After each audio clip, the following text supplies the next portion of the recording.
परिक्रमा ग्रंथ और परिक्रमा ग्रंथ का तात्पर्य होता है देत परिक्रमा कर्म सब छूटे, यह सुख पंचम निस्दिन लही।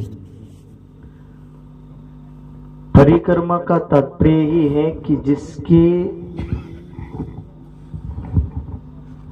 ज्ञान को श्रवण करके आत्मा के अंदर जब वो ज्ञान उतर जाए तो उस ज्ञान के माध्यम से अपना मन मस्तिष्क जिसके तरफ भ्रमण करे, भ्रमण का तात्पर्य यानी जिसके अगल बगल में घूमता रहे। वैसे संस्कृत में एक शब्द आता परीतः यानी चारों ओर, और परीतः यानी चारों ओर यानी जो सभी तरह से उस परब्रह्म की अगल बगल में रहे। इसलिए तकरीबन 7 परिक्रमा का वर्णन है पूरे परम धाम का। वैसे तो हम इधर परिक्रमाएं बोलते हैं, लेकिन परम धाम में भी कितनी परिक्रमा है? 7 परिक्रमा है, और उन 7 परिक्रमाओं के अलग अलग उल्लेख है। और उन परिक्रमाओं में जब व्यक्ति विचरण करने लगता है तो जैसे एक दिन की परिक्रमा यदि पूरी होती है तो समझ लेना कि पूरा उसका मन मस्तिष्क उस दिन उस महलों में, उस झरनों में, उस नदियों में, उन नहरों में लगा हुआ होना चाहिए, जिस कारण से व्यक्ति का पूरा ध्यान साधना तप परमात्मामय हो जाए। थोड़ा सा इसका इको है ना, वो बंद करिए आप। हेलो हेलो, हाँ बस ठीक है, आवाज थोड़ा बढ़ा दीजिए।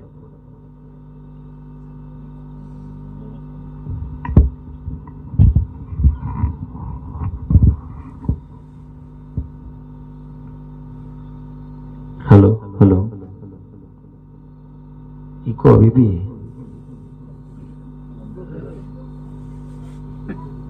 हेलो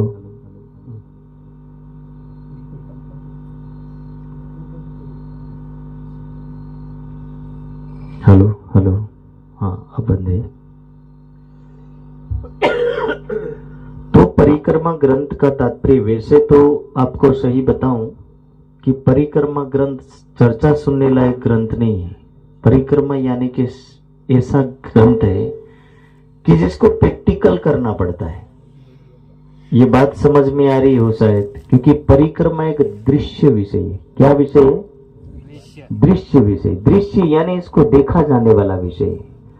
और देखे जाने विषय में क्या होता है कि उस विषयों की चर्चा के माध्यम से यदि गणित बताने जाएंगे तो बहुत मुश्किल हो जाता है। या तो हमारे पास प्रोजेक्टर हो तो हम उस विषय को समझाते हुए ही समझाए, दिखाते हुए ही समझाएंगे तो लोगों को समझ में आएगा कि हाँ ऐसा होता है। अब मैं सीधे कहूं कि पुखरास पहाड़ जो 5 पेड़ों पर विद्यमान है। कितने पेड़ों पर? 5 पेड़ों पर। अब हमारी कल्पना के अंदर हम कहेंगे कि आखिर पेड़ क्या चीज है? क्या पेड़ों के ऊपर भी बिल्डिंग खड़ी होती है? होगी कि नहीं होगी? एक कल्पना कीजिए कि यहाँ का शायद अभी वर्तमान में मुंबई की एक 80 मंजिल ऊंची बिल्डिंग है। 80 ऊंची बिल्डिंग को 80 वहां ऊंची बिल्डिंग है, उस बिल्डिंग में ना जाने कितने थंब लगाए होंगे, तब जाकर के बिल्डिंग खड़ी होती है। पर पुखरास पहाड़ की जिसकी हम चर्चा लेकर के बैठे हैं, ये पुखरास पहाड़ केवल 5 पेड़ों पर ही विद्यमान है। और इन 5 पेड़ों के यानी ये 5 थंब का ऐसा महल है, पर थंब में भी रूम है। कल्पना कीजिए, बोलो श्री प्राणनाथ। तो देत परिक्रमा कर्मा सब छूटे कि हमारा विषय जो है परिक्रमा है, और परिक्रमा का मतलब ही है कि हमारा मन मस्तिष्क उस परमात्मा में डूब जाए। उसका एक अंग पुखरास पहाड़ है जो किस दिशा में आता है? उत्तर दिशा में। उत्तर किसकी दिशा है? अब दिशा तो बहुत सारी, पर किसकी उत्तर दिशा में ये आता है? सबसे बड़ी समझने वाली वो भी बात है कि उत्तर दिशा पर किसकी उत्तर दिशा? हाँ, किसकी उत्तर दिशा मानी जाएगी? रंग महल की उत्तर दिशा। ये रंग महल वही भवन है जिस भवन में हमारी सबकी परात्म बैठी है। और इस पर आत्म बैठी हुई इस जगह को क्या बोलते हैं? रंग महल।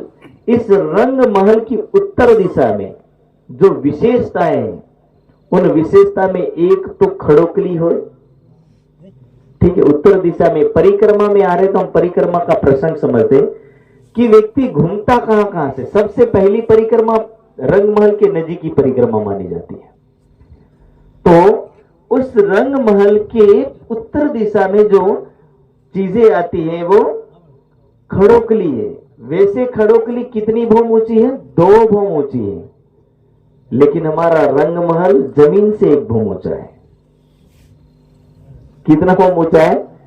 जमीन से 1 भौम ऊंचा है। तो कल्पना कीजिए कि खड़ोकली कितनी माड़ ऊंची हो गई? 3 माड़। आप लोगों ने कभी वाव देखी? वाव कितने लोगों ने देखी वाव? अब ये विषय ऐसा है, इसीलिए मैं विषय पूछ रहा हूं, क्योंकि अब सत्संग करने जाऊंगा तो गड़बड़ा जाऊंगा। तो वाव के अनुसार थोड़ा दिमाग में कुछ बैठे, उदाहरण समझाने जाऊंगा तो ये हो खड़ोकली क्या चीज है वो भी समझ में नहीं आएगा। इसलिए मैं कह रहा हूं कभी वाव देखी? वाव एक सुंदर साथ ने देखी है वाव बाकी का था पता नहीं है। तो वावड़ी बोलते हैं, ठीक है। वैसे लोग जगह को भी वावड़ी बोलते हैं, ठीक है। अब वाव होती है, बहुत जगह वाव है। उन वावों में यदि कहूं तो अधिकतर राजस्थान में ये वाव मिलती है। और राजस्थान को छोड़ करके यदि आप अहमदाबाद चले जाओ, गांधीनगर चले जाओ, इधर गुजरात की तरफ आ जाओ, तो वहां आपको मिलेगी रानी की वाव, अड़ालज की वाव, ठीक है। कुछ नहीं देख सको तो गुजरात में कभी जाना तो अड़ालज की एक वाव मिलेगी। उस वाव के अंदर परमधाम का वर्णन है, पर उसको समझाना चाह रहा हूं कि होता क्या चीज है वो। अब ये वाव उल्टी टाइप की है, ये अंदर गहरी जाती है, और ये कैसा है? खड़ोकली ऊंचा है, नीचे से ऊंचा है। तो उत्तर दिशा में जब हम आए तो लाल चबूतरा, ठीक है। और खड़ोकली की शोभा के बाद धीरे धीरे वनों की शोभा, और वनों की शोभा के बाद ये पुखरास पहाड़ पड़ता है। तो पुखरास पहाड़ 5 पेड़ों पर विद्यमान है, यानी 5 थंबों पर विद्यमान है। सिर्फ 5 थंब पर विद्यमान ये पुखरास पहाड़, जिसकी हम यहां चर्चा कर रहे हैं कि ये आखिर पुखरास पहाड़ ऐसी चीज है कि जिनको कहा जाता है कि 1000 माड़ तो केवल इनका भवन ही खड़ा हो जाता है, फिर 1000 माड़ उसका टापू खड़ा होता है। तो टोटल कितने माड़ हो गया? 2000 माड़। अब मैं गिनती बता सकता हूं ज्यादा से ज्यादा। अब ज्यादा लंबा मैं कोने कोने की कहानी नहीं समझा सकता, क्योंकि वो कोने कोने की कहानी समझाना बहुत ही जटिल हो जाता है। क्यों जटिल हो जाता है? क्योंकि विषय केवल सीखने वाला है। जैसे बच्चे सीखते हैं ना स्कूल में, ये ऐसा समझो को कोई सिविल इंजीनियर होता है ना। प्रीतम भाई कहां गए भाई? बोलो श्री प्राणनाथ। अब उनका जैसा विषय होता है सिविल इंजीनियर का, या इंजीनियर का जो विषय होता है कंस्ट्रक्शन इंजीनियर। फिर इंजीनियरों में भी बहुत सारे अलग अलग है, ऐसा नहीं कर सकते। कोई पोल्यूशन का है, कोई किसी और चीज का इंजीनियर है, पर ये कंस्ट्रक्शन विभाग का जो इंजीनियर होता है, जिनको पता होता है कि कंस्ट्रक्शन कैसे खड़ा करना है और इनका नक्शा और बेस क्या चीज है। तो ग्राउंड फ्लोर बोलते हैं ना जिसको, ग्राउंड फ्लोर। और ग्राउंड फ्लोर में भी सबसे नीचे जो थंब हमारे, जिसको क्या बोलते हैं? फुटिंग। बोलो श्री प्राणनाथ। अब और ज्यादा भाषा में समझेंगे तो हमारी देसी भाषा में क्या बोलते हैं उसको? कोलम समझ लो। और कोलम दूसरी भाषा में इसको फुटिंग भी बोलते हैं। कोलम यानी जब हम जमीन से उठाते हैं मकान को, तो ये उठता है जहां से, तो कितने उसके थंबे? केवल 5 थंबे। और 5 थंबों पर पूरा स्ट्रक्चर खड़ा है। और कितनी माड़ ऊंचा है? 2000 माड़ है। कल्पना कीजिए कि 2000 माड़ यदि एक पुखरास पहाड़ खड़ा है, और इसी 2000 माड़ वाली बिल्डिंग में से एक नई चीज की उत्पत्ति होती है, उसका क्या नाम है? यमुना जी। अगला प्रसंग आपने सुना ना कि यमुना जी कहां से आती है? इतनी अच्छी नदी है जो परमात्मा का आनंद और प्रेम का रस है। वैसे तो नहाने के लिए जल जैसा ही है, लेकिन जल का तात्पर्य ही होता है कि जहां परमात्मा का संपूर्ण आनंद समाहित हो, ऐसा जल। और परम धाम के ऐसे जल में जो व्यक्ति डुबकी लगा लेता है, ऐसा कहा जाता है कि उसके जन्म जन्मांतरों के पाप धुल जाते हैं। अब इधर वाली जमुना जी में डुबकी मारेंगे तो यहाँ जन्म जन्मांतरों के पाप तो नहीं धुलेंगे, लेकिन शरीर अवश्य धुल के आएगा। ठीक है ना। तो हमें यहाँ की जो जमुना जी है, इस जमुना जी को हम समझ सकते हैं कि यहाँ की जमुना जी पवित्र है, पर परम धाम की जमुना जी जो आनंद और प्रेम के रस से परिपूर्ण है, और इस आनंद और प्रेम से परिपूर्ण जो जमुना जी, इसका जल ही एक ऐसा कहा जाता है कि मिश्री से मीठा और दूध से भी उज्जवल है। और इस यमुना जी में जो व्यक्ति डुबकी लगाता है, उस डुबकी लगाने का तात्पर्य कि यानी तुमने परमात्मा के अंदर डुबकी लगा दी। बात समझ में आ रही कि तुमने परमात्मा के अंदर डुबकी लगाई, और परमात्मा के अंदर कहां डुबकी लगाएंगे कि संपूर्ण परमधाम परमात्मा का ही स्वरूप है। ठीक है। और जब परमात्मा का संपूर्ण परमधाम परमात्मा का स्वरूप है, जिसको वेद कह रहा यत्र ज्योति अजस्रम यस्मिन लोकेश्वरतम, की जहां परमधाम का वर्णन करे वहां परमात्मा का ही स्वरूप विद्यमान है। और जब परमात्मा का स्वरूप विद्यमान है तो संपूर्ण जगह में हर जगह परमात्मा का ही आभास होगा, किसी और तत्व का आभास नहीं होगा। तो संपूर्ण परमधाम परमात्मामय है और परमात्मा ही परमधाममय है। आ रही बात समझ में कि परमात्मा ही परमधाम है और परमधाम ही परमात्मा, इनमें कोई अंतर पड़ता नहीं है। तो संपूर्ण परमधाम का हर तत्व परमात्मा के स्वरूप में है। एक उदाहरण पाया जाता है कि जब श्यामा महारानी धरती पर चलती है, तो जो घास के रूप में जो रूह है, जो आत्मा है, वो रूह, वो चेतन तत्व घास श्यामा जी को कष्ट ना हो इसलिए इतना कोमल हो जाता है। कहा जाता है कि श्यामा जी जब पैर रखती है तो धरती धसने लगती है। वो घास वहां पर फुट से 2 फुट से ज्यादा धसने लगता है, ताकि उनके पैरों में दर्द ना हो। इधर के घास में मत चलना भाई, इधर में कांटे भी लग सकते, कुछ भी लग सकता है। तो यहां कोई प्रेम करने वाला नहीं है। तो वहां के परमधाम की जर्रे जर्रे का प्रसंग हर सुंदर साथ को याद दिलाता कि परिक्रमा ग्रंथ यानी कि आपको सदा के लिए अंदर डुबो करके रखने का ग्रंथ। परिक्रमा यानी कि आपके इस ब्रह्मांड से पार होने का ग्रंथ। परिक्रमा यानी कि आपके मन मस्तिष्क में दुनिया के सारे जो विचार दिन में दौड़ते हैं, इन सभी विषयों को और विचारों को छुड़वा करके अपने मन मस्तिष्क और हृदय में उतार देने वाला वो विषय, कि जिस विषय को उतारने के बाद यदि हमें याद आवे कि दुनिया की किसी बिल्डिंग की बात कही जाए, तो हम इतना सोच सकते हैं कि 5 थंबों पर विराजमान वो पुखराज पहाड़ जो अति सुंदर है, और उस पुखराज पहाड़ का वर्णन यहां किया जा रहा है। पुखराज पहाड़ यानी कि हमारे हृदय में ऐसा उतरने वाला पहाड़ से तात्पर्य ऐसा मत सोच लीजिए कि कोई डूंगर है, और डूंगर का तात्पर्य लोग सोचते हैं कि कोई पत्थर वाला एरिया होगा, लेकिन यहाँ पत्थर वाले एरिया से कोई लेना देना नहीं है। यहाँ एक ऐसी बिल्डिंग है जिस बिल्डिंग को हम केवल इतना समझा सकते हैं कि दुनिया की परिभाषा में हमें राज्य महाराज ने जो ज्ञान दिया है, एक हमारा ज्ञान है श्राव्य विषय। श्राव्य विषय समझते हो ना, कि हम सुन सकते हैं, समझ सकते हैं, हंस सकते हैं, जिससे आनंद ले सकते हैं। और ये जो परिक्रमा ग्रंथ है वो दृश्य विषय है, ये देखा जा सकता है। और देखने वाले ग्रंथ को या जिस ग्रंथ के हर पात्र हर वस्तु को देखना हो, तो उसको देखने के लिए हमें उसके नक्शों पर डिपेंड होकर के चलना पड़ेगा।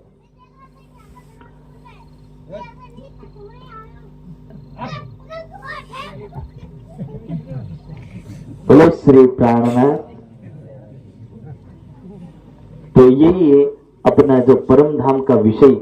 और उस परम धाम के विषय में जरा पुखराज पहाड़ के अगले शब्दों को सुनिए। और कहा कहो मोहल तले और कहां कहूं माहौल तले की, तले यानी जो नीचे वाला एरिया है उसको ऊपर चौड़े माहौल चढ़ते। अब धीरे धीरे वर्णन कर रहे कि जब जैसे जैसे ये चढ़ता जाता है, जैसे थंब है तो धीरे धीरे धीरे ये थंब की मात्रा बढ़ती जाती, चौड़ी होती जाती है। अब इधर देखेंगे कि थंब यदि 14 फुट का उबा की खड़ा किया है तो वो 14 फुट का ही रखा जाएगा। फिर थंब को 14 से 28 नहीं कर सकते और 28 को हम और ज्यादा नहीं बढ़ा सकते, ठीक है। लेकिन यहां क्या है, थोड़ा सा यदि यहां नीचे चला है तो धीरे धीरे धीरे धीरे चौड़ा होता होता इतना चौड़ा हो जाता है कि खासी मात्रा में चौड़ा हो गया। माहौल तीसरे 3 उपले, और माहौल तीसरे उपले की उसके ऊपर के प्रसंगों में जो माहौलों का वर्णन आता है, माहौल का तात्पर्य है कि उन्हीं थंब में भी माहौलों का वर्णन है। वहां भी आपको रूम मिलेंगे, वहां भी आपको हवेली मिल जाएगी और वहां आपको थंबों में भी रहने की व्यवस्था है। जैसे यहां के थंबों में आपको कुछ नहीं मिलेगा। यदि कंक्रीट भरनी है, सीमेंट डालनी है और रेती डालनी है और लोखंड डाल करके खड़ा किया जा सकता है, पर परम धाम के पुखरास पहाड़ के थंबों में भी महल और रूम है। तो कल्पना कीजिए कि वो थंब कैसे होंगे। ऐसा मत सोचना कि इस परम धाम का जो वर्णन हो रहा, उस वर्णन के अंदर, परम धाम के इस वर्णन में ऐसा कोई ना सोचे कि यहां के अनुसार सारी चीजें निर्मित होती। कई बार व्यक्ति कल्पना करता है कि परम धाम के जो महल है वो किससे बने होंगे, ईंटें तो है नहीं वहां। अब ईंटें होंगे तो मिस्त्री भी ले जाना पड़ेगा, और मिस्त्री ले जाना पड़े तो फिर मजदूर भी ले जाने पड़ेंगे, फिर बनाने वाला कॉन्ट्रैक्टर चाहिए, फिर मशीन चाहिए। तो वहां की सारी चीजों में ये चीजें नहीं आती है, क्योंकि ये चीजें स्वनिर्मित है। स्वनिर्मित समझते हो, अपने आप बनी हुई। परमात्मा की आनंदमय लीलाओं में से ये एक लीला है कि परमात्मा आखिर करता क्या है। कई बार व्यक्ति सोचता है कि एक परमात्मा है तो चुपचाप बैठा रहता है, गूंगे की तरह बैठा रहता है, कैसे क्या करता है। तो ये इसका क्या है, क्रियान्वित विषय है। वो क्रिया क्या करता है, क्योंकि चेतन है यानी क्रियाशील है। क्रियाशील तो आखिर क्रिया करता क्या है, तो क्रिया ये करता है कि वो अपने ही स्वरूप को अनेक रूपों में परिवर्तित, स्वरूपों में परिवर्तित करता है और अनेक स्वरूपों में होकर के वो आनंद की लीला करता है और उस आनंद की लीला को दुनिया में बताता है। यही उसका आनंद का स्वरूप है। उस आनंद के स्वरूप को समझने के लिए ये पूरा परम धाम है और परम धाम ही आनंद का स्वरूप है। इसीलिए इनके समय में जहां जहां जिस समय में जाना होता है, जिस दिन जाना होता है, वहां का समय भी फिक्स होता है और उस फिक्स समय के अनुसार सखियां पूरे परमधाम में विचरण करती है, भ्रमण करती है। आने जाने के लिए वहां सुखपाल और तख्तरवा की सुविधा है। सुखपाल और तख्तरवा क्या होता है कि जैसे हम दुनिया में विमान में बैठ करके उड़ते हैं, ठीक है ना, तो वैसे वहां हम किस में बैठ करके उड़ते हैं, सुखपाल में, ठीक है ना। तो सुखपाल में बैठ करके हम उड़ते हैं और उन सुखपाल में बैठ करके हम पूरे परमधाम में विचरण करते हैं। जैसे सुनने में तो ऐसा लगता है कि परमधाम हो सकता है कि बोरकुंडिया से थोड़ा बहुत बड़ा गांव होगा, महसूस ऐसा होता है। बोलो श्री प्राणनाथ। क्योंकि जैसे जैसे परमधाम का वर्णन पाया जाता है कि 25 पक्षों का वर्णन होता है, उन 25 पक्षों को सुन करके लगता नहीं कि कोई ज्यादा बड़ा होगा। ऐसी बड़ी बड़ी चीजें याद रखते व्यक्ति। पश्चिम चौगान देख लिया, फूलबाग और नूरबाग देख लिया, फिर इधर देख लो दक्षिण दिशा में, पश्चिम में ये 2-3 चीजें देखी कि फूलबाग है, नूरबाग है, पश्चिम का चौगान है, इनको देखा। फिर उधर उत्तर दिशा में चले जाओ तो खड़ोकली मिल गया, लाल चबूतरा मिल गया और पुखरास पहाड़ मिल गया। माणिक पहाड़ यदि दक्षिण दिशा में चले जाओ तो क्या मिलेगा, माणिक पहाड़ मिल जाएगा। और पूर्व दिशा में आ जाओ तो आपको 7 वन मिलेंगी, यमुना जी मिल जाएगी और अक्षरधाम मिल जाएगा। तो इस तरह छोटी सी चीजों में ऐसा लगता कि पूरा हो गया परमधाम, लेकिन ऐसा नहीं है। उस संपूर्ण परमधाम को समझने के लिए हम बहुत सारे वर्ष लगाते तब जाकर के वो सीखने का अवसर मिलता है। और हमारे यहाँ के एक जैसे बोलते हैं ना, एक हवेली यानी एक छोटा सा मकान माना जाता है हवेली को, पर आप कल्पना कीजिए कि एक हवेली में भी कई रूम होते हैं और उस रूमों की यदि गिनती में जाओ तो वो रूम भी बहुत छोटे पाए जाते हैं। तो इसलिए कल्पना करना बहुत मुश्किल होता है कि कितने सारे उन चीजों को वर्णन करें। सिर्फ कहा जाता कि पुखरास पहाड़ के बाद यदि माणिक पहाड़ को किया जाए तो कितने भौम ऊंचा है, 12,000 भौम ऊंचा, और हर चीज 12,000 है। यदि आप किसी रूम में चले जाओ तो वहां अलमारियां भी 12,000 मिलेगी, और अलमारियों के अंदर कुछ डिब्बे भी गिनने जाओ तो वो भी 12,000 मिलेंगे। अब बताइए कि उस भवन की खासियत कितनी बड़ी होगी। तो ये है जिस परम धाम का वर्णन है, जिस परम धाम के वर्णन में विशेष रूप से यही कहते हैं कि मुख्य रूप से यदि हमारे दिमाग में कोई चीज बैठ सके तो जो जानने वाली चीज है परिक्रमा ग्रंथ में से वो यही है कि 7 परिक्रमा, और 7 परिक्रमा में चारों दिशा, और चारों दिशाओं में कोई मुख्य रूप से कोई चीज, तो पुखरास पहाड़, मानिक पहाड़ और पश्चिम चौगान और फूलबाग और नूरबाग और पूर्व दिशा में चले आते तो क्या मिलेगा हमें, डायरेक्टली हमें वहां मिलेगा 7 वन, यमुना जी और पाट घाट। तो इन सारे विशेष रूप से जो हमें पाया जाता है, और 8 सागर और 8 झील। तो इन 8 सागरों की अलग अलग खासियत है, फिर 8 सागर अलग अलग है। तो 8 सागरों में फिर महावन, मधुवन, बड़े वन के वृक्षों की अलग शोभा है, वनों की नहरें अलग है, उन नहरों में भी चहबच्चे अलग है, नहरों में भी छोटी नहरें अलग है, और महानद जैसी बड़ी नहरें अलग है। तो परम धाम के इन वर्णनों में हम जैसे ही डूबते हैं तो हम सुंदर साथ को, मैं तो कई बार बोलता हूं कि यदि आप चर्चा सुनते तो साथ में चितवनी का एक प्रोजेक्टर लगा करके सीखने का भी शिविर रखिए। ठीक है, चर्चा के माध्यम से जितना सुनाएंगे हो सकता किसी को बोरिंग पना आ जाएगा, पता नहीं क्या बोल रहे, हमने तो कभी देखा नहीं, क्योंकि वो विषय समझ में नहीं आता।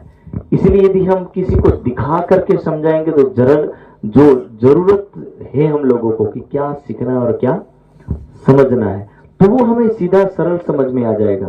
तो इसलिए ये परम धाम का विषय हमारा सीखने वाला विषय, बैठ करके समझने वाला विषय, और जिसको हम बैठ करके किसी दृश्य के माध्यम से, टीवी के माध्यम से या प्रोजेक्टर के माध्यम से बैठ करके हम देख सकते हैं और उसके माध्यम से हम सीख सकते हैं।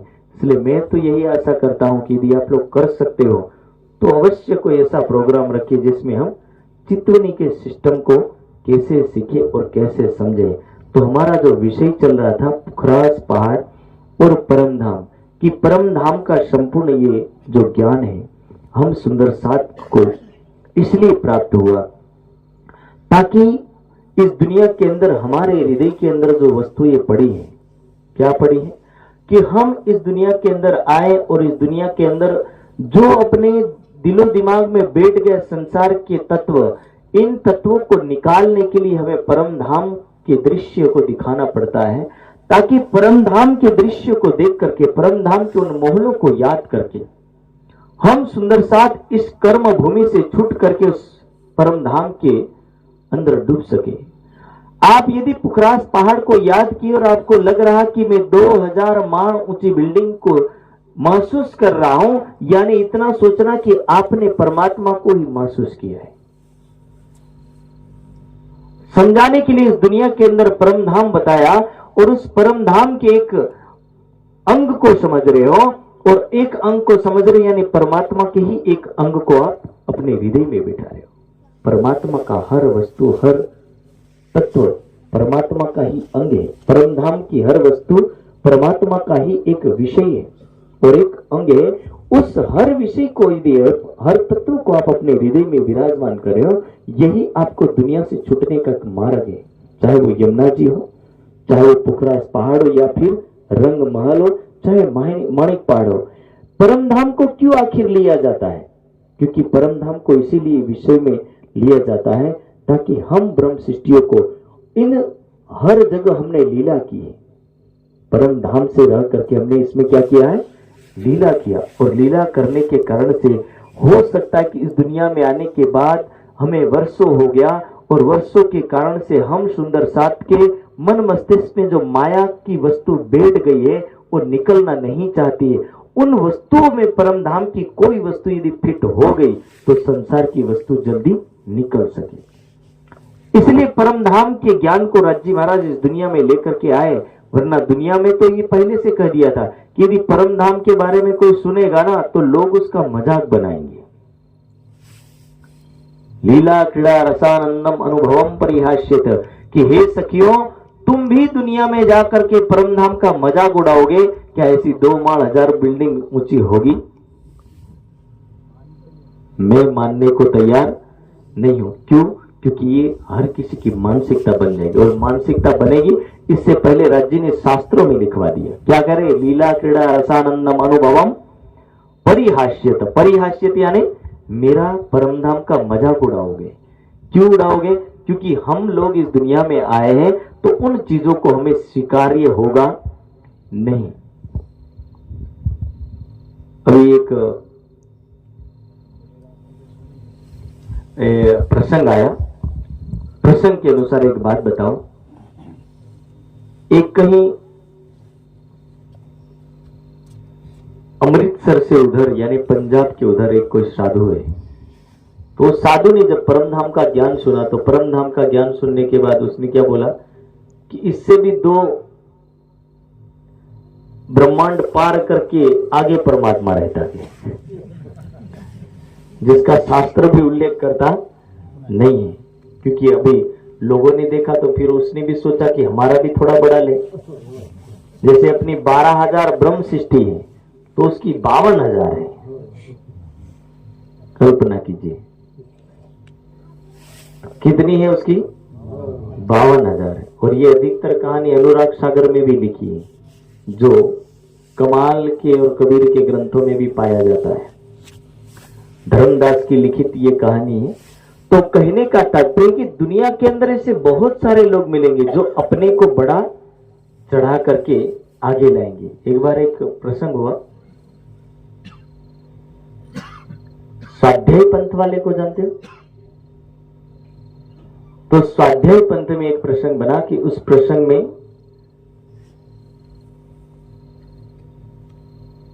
योग माया का ब्रह्मांड कहां है। तो जो एक बहन ज्ञान दे रही थी कि हमारा जो योग माया का ब्रह्मांड है ये कहां पाया जाता है। तो विषय चलता चलता भागवत और गीता के ऊपर आया। तो गीता में कहां तक का वर्णन लिखा है? 14 लोक का।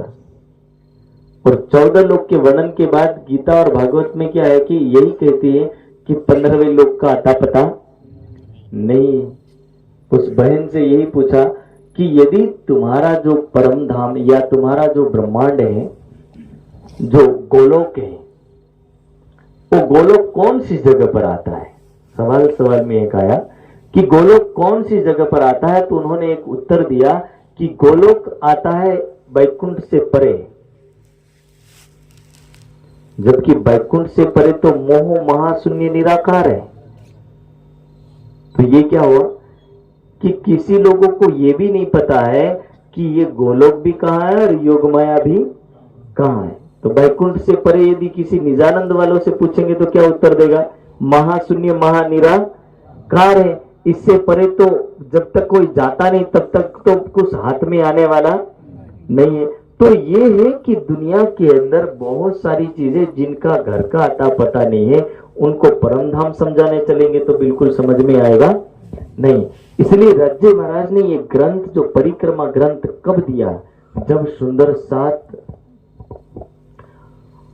8 महीने भिक्षा के टुकड़े मांग चुके होते हैं, उनको हृदय में ये बैठ चुका होता है कि अभी हमें परम धाम को देखने की इच्छा जागृत हुई। तब जागृत हुई तब उनके एक प्रबल इच्छा हुई और तब जाकर के परिक्रमा का ज्ञान अवतरित होता है और हर सुंदर साथ के हृदय में ये ज्ञान उतरता है। और उस समय ये सारा समझाया जाता है कि किस तरह दुनिया के अंदर परमात्मा के स्वरूप को और परम धाम को समझा जा सकता, जो आनंद का स्वरूप है वो क्रीड़ा और लीला कैसे करता है। तो ये क्रीड़ा और लीला करने का जो जरिया है वो परिक्रमा ग्रंथ है। और परिक्रमा ग्रंथ यहाँ की मानसिकता और मेंटेलिटी